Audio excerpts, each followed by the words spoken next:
성경 말씀은 이사야 9장 8절부터 21절까지입니다.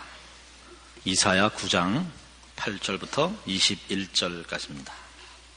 주께서 야곱에게 말씀을 보내시며 그것을 이스라엘에게 임하게 하셨은즉 모든 백성 곧 에브라임과 사마리아 거민이 알 것이오늘 그들이 교만하고 완악한 마음으로 말하기를 벽돌이 무너졌으나 우리는 다듬은 돌로 쌓고 뽕나무들이 지켰으나 우리는 백향목으로 그것을 대신하리라 하도다. 그러므로 여호와께서 르신의 대적을 일으켜 그를 치게 하시며 그 원수들을 격동시키시리니 앞에는 아람 사람이요 뒤에는 블레셋 사람이라. 그들이 그 입을 벌려 이스라엘을 삼키리라. 그럴지라도 여호와의 노가 쉬지 아니하며 그 손이 여전히 펴지리라. 이 백성이 오히려 자기들을 치시는 자에게로 돌아오지 아니하며 만군의 여호와를 찾지 아니하도다. 이러므로 여호와께서 하루 사이에 이스라엘 중에서 머리와 꼬리며 종려가지와 갈대를 끊으시리니 머리는 곧 장노와 존귀한 자요 꼬리는 곧 거짓말을 가르치는 선지자라. 백성을 인도하는 자가 그들로 미혹해하니 인도를 받는 자가 멸망을 당하는도다. 이 백성이 각기 설만하며 악을 행하며 입으로 망령되이 말하니 그러므로 주께서 그 장정을 기뻐 아니하시며 그 고아와 과부를 긍휼히 여기지 아니하시리라. 그럴지라도 여호와의 노가 쉬지 아니하며 그 손이 여전히 펴지리라. 대저 악행은 불태우는 것 같으니 곧 진료와 형극을 삼키며 빽빽한 수풀을 살라서 연기로 위로 올라가게 함과 같은 것이라. 만군의 여호와의 진노로 인하여 이 땅이 소화되리니 백성은 불에 타는 섬나무와 같을 것이라. 사람이 그 형제를 아끼지 아니하며 우편으로 움킬지라도 줄이고 좌편으로 먹을지라도 배부르지 못하여 각각 자기 팔의 고기를 먹을 것이며 므낫세는 에브라임은 므낫세를 먹을 것이요 또 그들이 합하여 유다를 치리라. 그럴지라도 여호와의 노가 쉬지 아니하며 그 손이 여전히 펴지리라. 이 이사야 9장 오늘 8절 이하의 말씀은 북왕조 이스라엘에게 주신 심판의 경고입니다.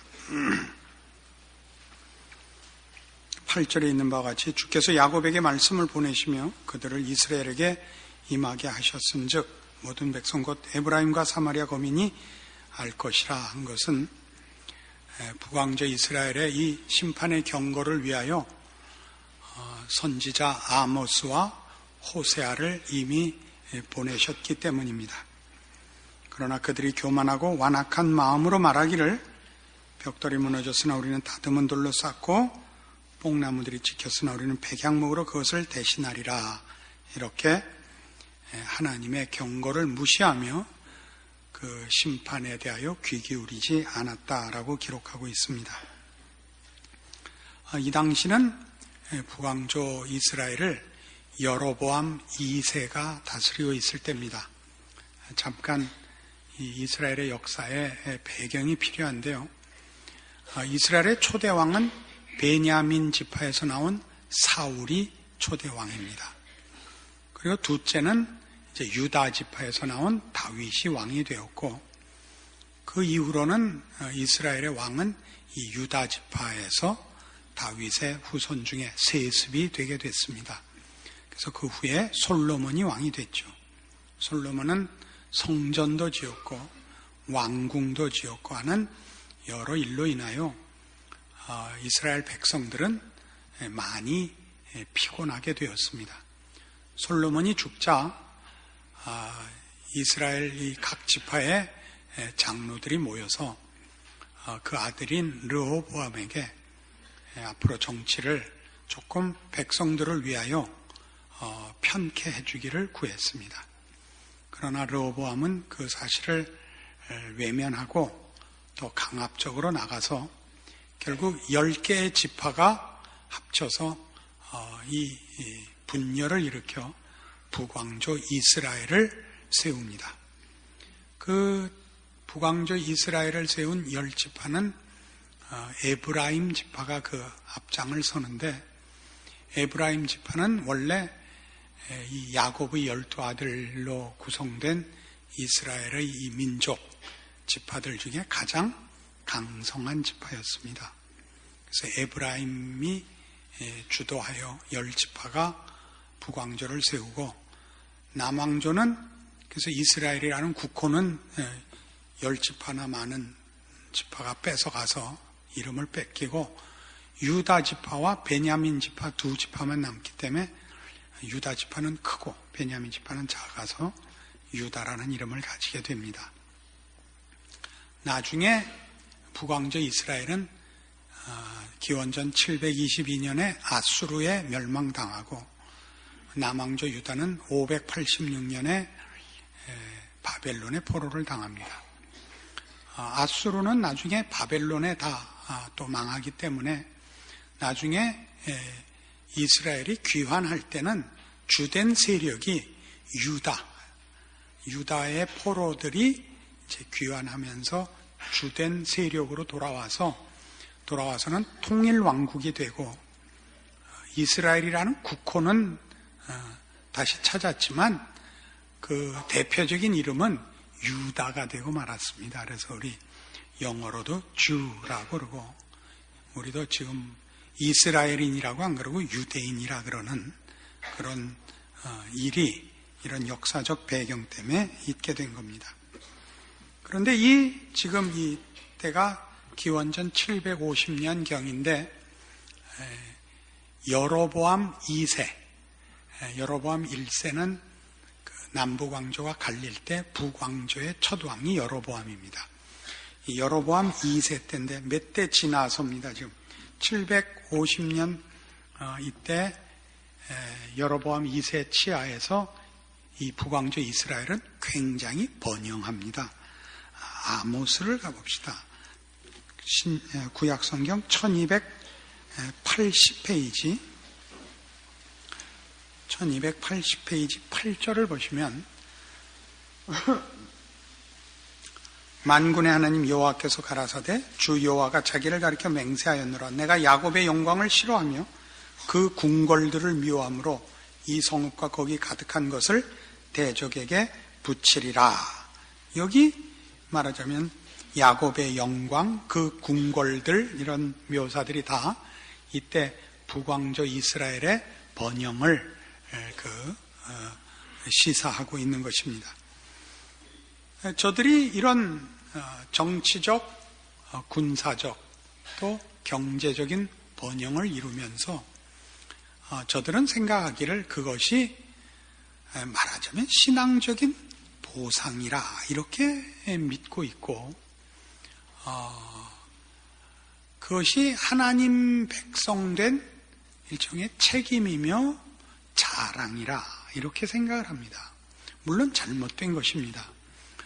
그것을 은혜로 하나님의 도우심이라는 은혜로서의 신앙이 아니고 어떤 일을 이루는 방편으로서의 신앙 정도로밖에는 하나님을 이해하지 않고 있고 중심으로는 인간이 가지는 자랑, 인간의 자존성,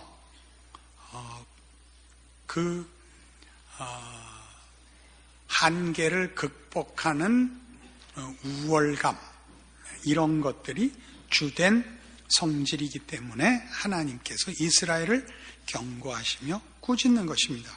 그것은 어디에 더 분명하게 묘사되어 있느냐 하면 다시 이사야 9장으로 돌아오셔서 10절에 있는 벽돌이 무너졌으나 우리는 다듬은 돌로 쌓고 뽕나무들이 지켰으나 우리는 백향목으로 그것을 대신하리라 이렇게 나오는 데 있습니다. 이게 무슨 말이냐 하면 아까 본 아모스에 다시 돌아가 보시면 이번엔 1275페이지입니다. 아모스 1장 1절을 보시면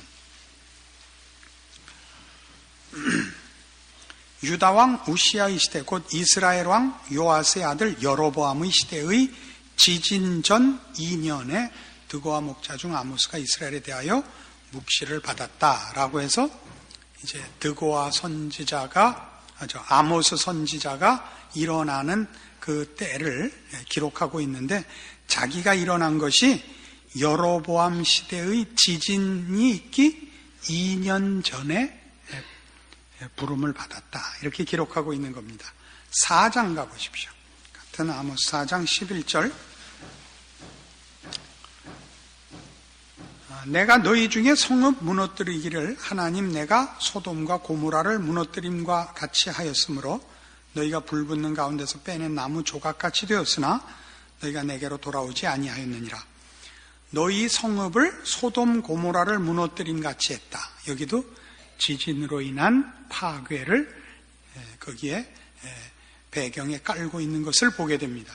그래서 오늘 보는 이사야 9장으로 돌아오셔서 벽돌이 무너졌으나 우리는 다듬은 돌로 쌓고 뽕나무들이 찢겼으나 우리는 백양목으로 그것을 대신하겠다라는 것은 인간이 가지는 무슨 의지나 난관을 극복하는 어떤 정신이나 모험심, 무슨 꿈, 인간의 능력의 확장, 이런 차원의 얘기가 아니고 하나님의 경고와 말씀에 대하여 귀를 막고 자기 길을 고집하는 것을 여기는 상징하고 있는 것입니다.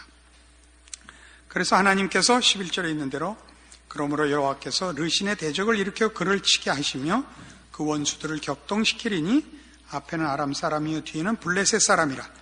그들이 그 입을 벌려 이스라엘을 삼키리라. 그럴지라도 여호와의 노가 쉬지 아니하며 그 손이 여전히 펴지리라. 해서 이제 전쟁을 하나님이 준비하시고 말하자면 심판을 예언하십니다. 그러나 이 백성은 13절 이하에 있는 같이 이 백성이 오히려 자기들을 치시는 자에게로 돌아오지 아니하며 만군의 여호와를 찾지 않고 17절 이 백성이 각기 설만하며 악을 행하며 입으로 망령되이 행했다 그럽니다. 여기 각기 설만하다는 것은 하나님을 비난하고 외면하는 것을 말합니다.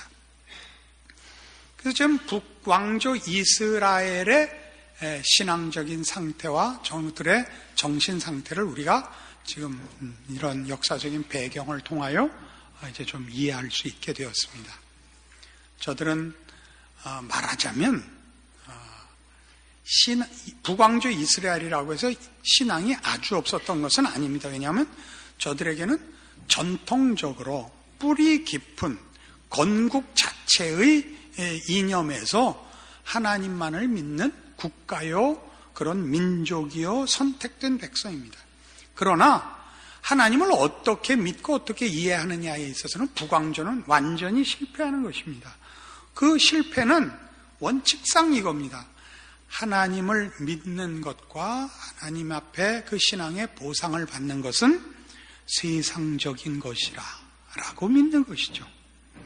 왜냐하면 그들이 애굽에서 해방된 것이나 40년 광야 생활이나 가나안을 뺏어서 저들의 기업을 삼는 것이나 또는 그 이후에 블레셋과의 싸움이나 언제나 하나님이 저들을 돕는 것은 나타나는 외적인 어떤 전쟁이었거나 정치적이었거나 사회적 무슨 풍요로 이런 식으로 1차적으로 나타났기 때문에 실상은 그 내용은 훨씬 영적인 것이지만 저들은 영적인 대로 못 들어가고 이렇게 겉으로 피상적이고 현세적이고 물질적인 것에서 벗어나지 못해서 하나님의 필요는 이제 우리 다음 주에도 자세히 살피겠습니다만 신앙이라는 것과 하나님의 존재가 저들의 전 존재의 가치와 내용과 세계를 다 장악하고 있는 것이 아니라 어느 한 부분에 국한되게 되는 것입니다. 그래서 하나님께서 저들이 이 하나님을 섬기는 것을 모르며 실패하여 인간의 죄악된 성품으로 인생의 야심을 채우는 길로 가는 것, 즉 죄악된 길로 가는 것에 대한 심판을 이렇게 18절 이하에 설명합니다. 대저 악행은 불태우는 것 같으니 곧 진려와 형극을 삼키며 빽빽한 수풀을 살라서 연기로 위로 올라가게 함과 같은 것이라. 만군의 여호와의 진노로 인하여 이 땅이 소화되리니 백성은 불에 타는 섬나무와 같을 것이라. 사람이 그 형제를 아끼지 아니하며 우편으로 옮길지라도 줄이고 좌편으로 먹을지라도 배부르지 못하여 각각 자기 팔에 고기를 먹을 것이며 므낫세는 에브라임을, 에브라임은 므낫세를 먹을 것이요 또 그들이 합하여 유다를 치리라. 그럴지라도 여호와의 노가 쉬지 아니하리라. 죄는 뭐와 같으냐? 그러니까 우린 이렇게 얘기할 수 있어요. 참다운 신앙과 거짓된 신앙은 겉으로 나타나는 명분이나 형태에서는 구별이 안 가지만 그 내용과 결과에서 어디서 차이가 나는가를 봐라 이겁니다. 죄악된 것은 불이 그런 것과 같은 성질을 가진다 이겁니다. 불이 어떤 성질을 가지죠? 자기를 태워야만 불은 유지됩니다. 그러니까 진정한 신앙이 아닌 인간이 인본주의에 의해서, 인본주의란 자존하며 스스로를 내세우며 자기만으로 신을 삼고 하나님마저도 외면한 인간의 자족성과 자랑을 그 근본으로 가지고 하는 일들은 모두가 다 자기를 태워서만 일을 합니다. 즉, 그 개인의 인격과 성품과 존재의 파괴를 가져옵니다. 우리는 인간사에서 예수를 믿지 않는 인간들이 성공하여 망한 예를 얼마든지 봅니다. 그렇지 않습니까? 그의 성공은 다 자신을 불태워 만든 것이죠. 자신을 불태워서 불과 같습니다. 그리고 그 20절에 있는 바와 같이 만족이 없습니다. 불은 태울 수 있는 것을 다 태울 때까지는 꺼지지 않는 법입니다. 그렇죠? 만족이 없습니다. 불은 적당히 타는 적이 없습니다. 그래서 거기 20절 하반절에 있는 바와 같이 좌편으로 먹을지라도 배부르지 못하고 우편으로 움킬지라도 줄이고 후에 자기 팔의 고기를 먹어요. 자기 팔의 고기라는 거는 자기 팔, 이건 자기 힘인데, 힘의 상징인데 이것은 종종 자식을 비유합니다. 자식을 상징합니다. 자식을 먹어요. 그 자멸성을 말하는 거죠. 그게 그 후에 21절에 나오는 므낫세는 에브라임을, 에브라임은 므낫세를 먹는 것으로 표현됩니다. 이스라엘 12지파는 이제 아까도 말씀드린 것 같이 야곱의 12아들인데 그 12지파 중에 이 에브라임과 므낫세만은 다릅니다. 그들은 요셉의 두 아들입니다. 요셉은 야곱의 아들이지만 요셉의 지위는 아버지와 같은 학렬이 됩니다. 나중에. 그래서 그 야곱의 12아들로 12지파를 삼을 때 요셉은 아버지와 함께 대등하게 자기의 아들 둘을 12지파의 분깃을 얻게 하는 위치에 섭니다. 그래서 말하자면 야곱의 12지파라고 보통은 얘기를 하지만 에브라임 지파와 므낫세 지파는 사실은 요셉의 두 아들이고 야곱의 다른 아들들과는 한 학렬의 차이가 나는 손자들인 것입니다. 그러니까 다른 형제들과 이 에브라임과 므낫세는 더욱 특별한 관계죠. 더욱 특별한 관계죠. 그런데도 므낫세가 에브라임을 먹고 에브라임이 므낫세를 먹는 골육 상쟁을 낳을 것이랍니다. 마치 자기 팔을 먹듯이 말이죠. 이것이 죄입니다. 죄라는 것이 뭐냐? 죄라는 것이 뭐냐? 끝없는 파괴를 요구하는 것이 죄입니다. 내놓은 미끼는 영광이요, 승리요, 만족이요, 자랑이요, 행복이라고 하는데 해보면 자기를 파괴시키고 주변에 모두 태울 수 있는 모든 것을 태우는 불과 같이 되는데 무엇까지 태우느냐? 자신도 태우고 자기 자식도 잡아먹는다는 겁니다. 이게 죄입니다. 여러분, 죄가 얼마나 무서운 것인가를 알아야 됩니다. 죄란 도둑질하고 살인하고 누구 미워하고 정도가 아닙니다. 그러면 지금 이 이사야 9장에 나타난 이 북왕조 이스라엘에 대한 하나님의 이 진노와 그 엄중한 심판은 결국 무엇을 얘기하는 거예요? 뭐가 신앙이냐? 이거거든요. 저들은 뭐가 신앙이라고 생각했어요? 하나님의 백성으로 선민인 자기네 나라의 부강이 신앙적 책임이요, 보상이요, 증거요, 자랑이라고 생각했는데 하나님은 아니라는 거죠. 하나님이 아니라는데 지들이 기래야 그러니 이게 문제죠. 그건 오늘날에도 마찬가지예요. 어느 시대나 기독교 신앙의 가장 큰 싸움은 뭐냐면 이겁니다. 신약 성경 338페이지일 거예요. 디모데전서 3장. 거 봐요. 맞잖아요. 338장이지. 디모데전서 3장 1절. 미쁘다 이 말이요, 사람이 감독의 직분을 얻으려 하면 선한 일을 사모한다 함이로다. 그러므로 감독은 책망할 것이 없으며 한 아내의 남편이 되며 절제하며 근신하며 아담하며 나그네를 대접하며 가르치기를 잘하며 술을 즐기지 아니하며 구타하지 아니하며 오직 관용하여 다투지 아니하며 돈을 사랑치 아니하며 자기 집을 잘 다스려 자녀들로 모든 단정함으로 복종케 하는 자라야 할지라. 감독은 어떤 사람이어야 되는가? 감독은 어느 정도의 신앙 수준이 되어야 하는가? 이런 얘기입니다. 여기서 말하는 감독은 오늘날 목사와 장로를 지칭하는 것입니다. 그러나 이건 한 교회라는 공동체에서는 그런 영적 지도자를 지칭하는 것이지만 좀 더 폭넓게 생각하면 이 흑암한 세상에서 하나님의 진리와 생명을 증거하고 모범이 돼야 할 모든 왕같은 제사장이라는 칭함을 받는 모든 성도들의 수준이요, 책임이요, 내용이기도 한 것입니다. 그럼 뭘 요구하는가? 이 요구들은 보시면 상당히 약소합니다. 우리의 기대와 다릅니다.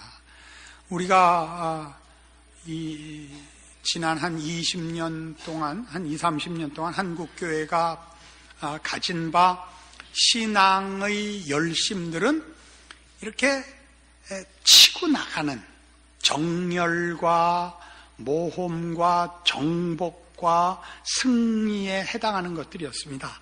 나가자, 싸우자, 이기자, 짓밟자, 죽이자, 무슨 연고전 응원과 같이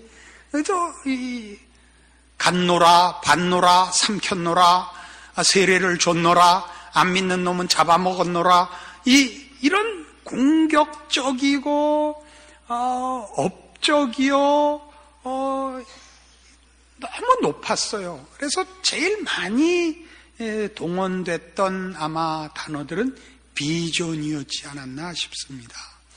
꿈이 있어야 된다, 이상이 있어야 된다, 전 세계를 향한, 전 민족을 향한, 저 공산권을 향한, 저 화성인을 향한 이런 것들이 신앙이고, 그것이 하나님이 우리에게 맡기사 드러내시는 영광이고, 우리는 그것이 책임이다. 이렇게 우리가 사실은 지난 30년을 한국교회에서 그런 풍토 속에 있었어요. 그러나 성경을 보면 지금 바로 보는 바와 같이 신앙이란 구체적으로, 본질적으로, 근본적으로 뭐냐? 우선 따져보자고. 2절에 있는 것 같이 한 아내의 남편이 되며, 한 아내의 남편, 정절을 지키고 책임을 지키라고요. 그러니까 이런 건 안 돼요. 무슨 전도한다, 무슨 철야기도 한다 그래갖고 집행개치고 교회 가서 밤새고 그러면 그건 죽이는 거예요. 나는 그 꼴은 못 봐요. 그럴 위기가 있어요.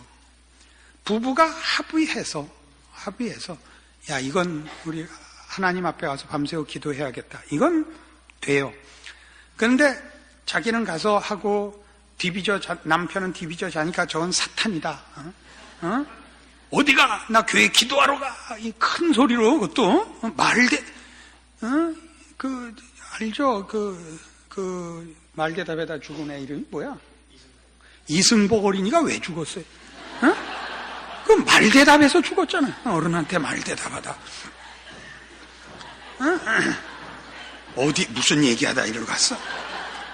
신앙이란 이런 말하자면 열정과 치적과 더 먼 무슨 이상을 성취하는 거라고 자꾸 생각을 해요.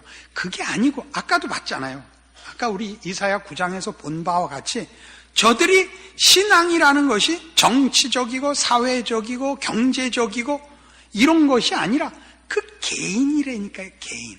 어떤 개인? 골육상쟁, 자기를 불태우는 것, 이런 것에서 벗어나는 거예요. 죄에서 벗어나는 거, 거룩해지는 거예요. 그게 뭐냐면 가장 중요한 한 인간의 원래의 상태로 돌아오는 겁니다. 원래의 상태는 하나님이 하나님의 형상대로 지은 그 인간의 상태로 돌아오는 거예요. 인격과 그 인성과 성품이 말이죠. 아내를 사랑하고 아내에게 책임을 지키고 의리를 지키는 거예요. 뭐 사랑이야 다 지나갔겠지만 의리를 지키라고요. 의리를. 절제해야 된다는 거 뭐냐? 분별할 줄 아는 거예요. 지식이 있는 거예요. 분별과 지식. 요즘 그 노무현 씨 대통령 되면서 애들이 그 대통령 만들어갖고 아주 걱정이 돼요. 관둡시다. 정치 얘기해서 뭐하나? 걱정이 돼요. 걱정이. 여기 사부에 애들이 그래도 기중 많이 앉는데 애들의 제일 큰 약점은 뭐냐면 충동적이고 지식이 없어요. 난 아니야? 일어나 봐요. 조심하세요. 어른 말을 들으세요. 애들이라는 걸 조심해야 돼요. 애들은 보호를 받아야 돼요. 지도를 받아야 되고. 우리나라 세상에 어른들이 잘못한 거 많아요. 그러니까 애들이 화낼 수 있어요. 그래도 어른이 있어야 돼요. 그래도 어른이 있어야 돼요. 그리고 우리 교회 특히 그래요. 우리 교회는 어른이 삼삼해요. 근신하며라는 거 신중하다는 거예요. 아담하다는 거는 품위를 지킨다는 거예요. 나그네를 대접한다는 건 인색하지 않고 자비롭다는 거예요. 가르친다는 것은 언행이 일치한다는 말이에요. 이런 건 다 뭐냐? 하나님 없는 인간이 인간 본연의 내용을 가질 수 없는 것과 대비되는 거예요. 하시겠습니까?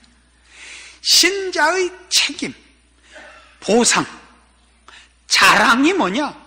저 사람은 정말 인간답다. 저 사람인 거예요. 우리 길 가다가 밤에 가다 뭘 만나면 제일 무서워요? 사람 만나면 제일 무섭죠. 사람이. 왜? 죄인이니까. 사람은 짐승이 안 하는 짓을 하니까. 거기서부터 바뀌는 거예요. 하나님의 사람이 뭐냐? 신앙의 보상이 뭐냐? 책임이 뭐냐? 여러분은 그 인간의 내용이 변해야 되는 거예요. 인격과 성품과 인간성이 다른 거예요. 그래서 이렇게 한마디로 하자고요. 봄은 사랑스러워야 돼요. 생긴 게 사랑스러운 사람이야 매듭지만 하는 짓이 사랑스러워야 되는 거예요.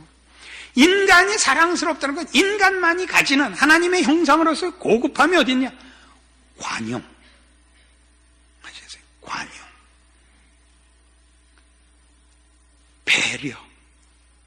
용서. 이해. 이런 게 있어야 되는 거예요. 아까 젊은 사람들을 그냥 밑도 끝도 없이 들었다 놔서 약간 미안한데 젊었을 때는 옳자고만 그래요. 옳자고만. 옳다 틀리다. 맞다. 맞는 놈 놔두고 틀린 놈 죽이자. 그게 캄보디아 폴보트 정권이었어요. 킬링필드. 걔네들이 이 악마라서 폴보트가 그 많은 사람을 죽인 것이 아니라 걔네가 이상주의자였다고요. 그래서 이상적인 사회를 만들려고 하는데 어떻게 했냐면 말 안 듣는 놈은 다 죽인 거예요. 그래서 역사상 유례를 찾을 수 없는 대학살을 저지른 거예요.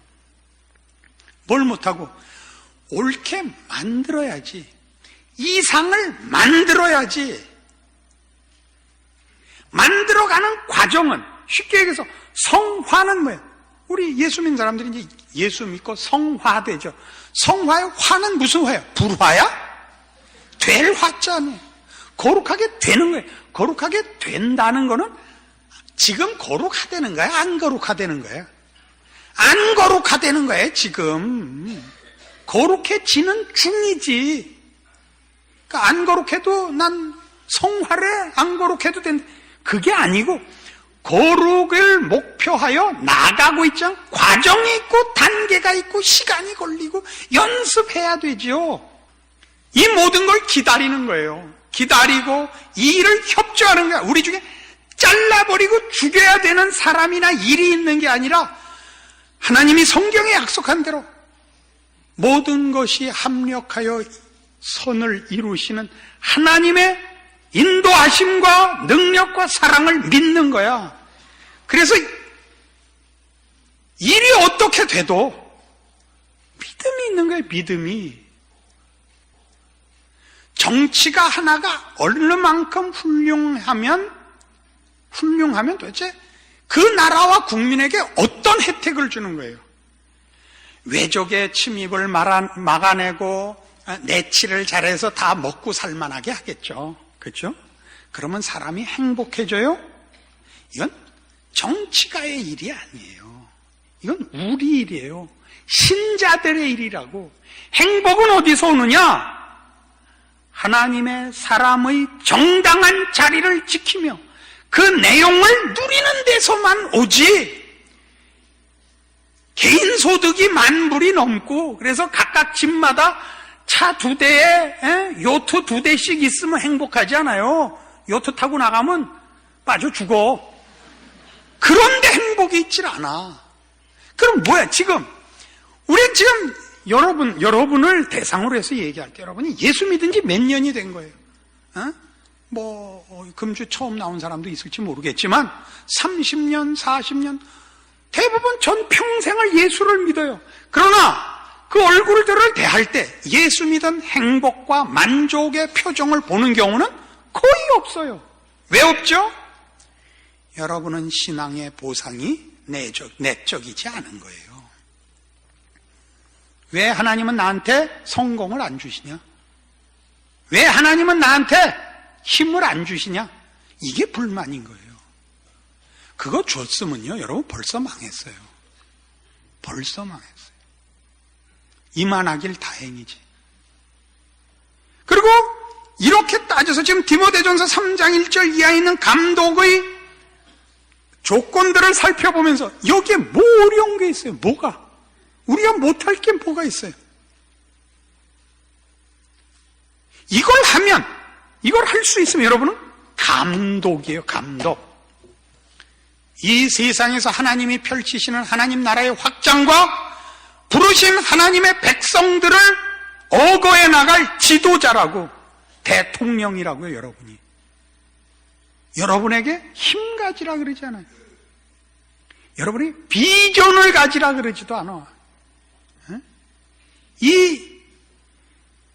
지금 할 말이 없으면 꼭 내년 얘기하는 거예요. 난 누구라고 말은 못해, 이제. 성질이 나서 죽겠는데, 지금 참는 거예요, 내가. 3부에 하도 악을 썼더니, 성대가 파열이 돼서. 왜? 우린 너무 오도됐어요. 신앙이라는 게 너무 오도됐어. 보이는 것, 물질, 세상의 것에 경쟁이 돼버리고 말았어. 아무도 감사할 줄을 몰라. 그 진정한 기도의 제목이 없어. 하나님 나에게 겸손을 주십시오. 하나님 나에게 희생을 주십시오. 남을 사랑할 수 있게 해주십시오. 내 마음에서 시샘을 없애 주십시오. 이런 기도는 아무도 안 해. 하나님 나 못 참아요. 저기 누구네 집에 이번에 어디 갔, 나 우리의 재수예요. 내년에 토비어야 돼요. 내년에 토 못하면 난 삼수시켜서 망치 만들 거예요. 이게 모든 성도들의 기도의 제목이야. 이러고 예수 믿는다고 말을 해. 어디다 대고. 하나님 아버지 하지 마요. 하나님 아저씨 그래 다음부터. 뭐가 신앙이야, 뭐가.